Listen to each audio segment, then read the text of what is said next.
घना और सरसब्ज जंगल था जहां परिंदे चहचहाते और जानवर खुशी से रहते थे।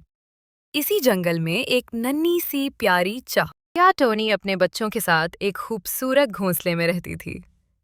एक दिन टोनी ने आसमान की तरफ देखा तो काले बादल छा गए थे और ठंडी हवा चलने लगी।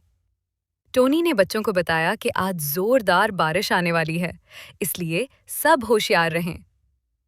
थोड़ी ही देर में आसमान जोर जोर से गरजने लगा, बिजली चमकी और मूसलाधार बारिश शुरू हो गई। पानी हर तरफ बहने लगा और जंगल में शोर मच गया। सब जानवर अपनी जान बचाने के लिए दरख्तों, पत्तों और झाड़ियों के नीचे छुपने लगे।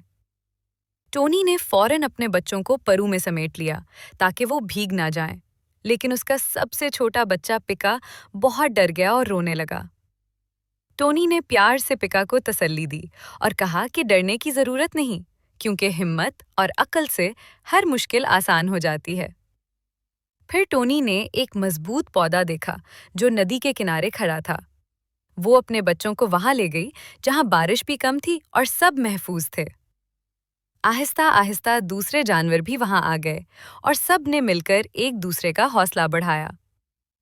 कुछ देर बाद बारिश थम गई, सूरज निकल आया और आसमान पर खूबसूरत कोसे कज़ा बन गई।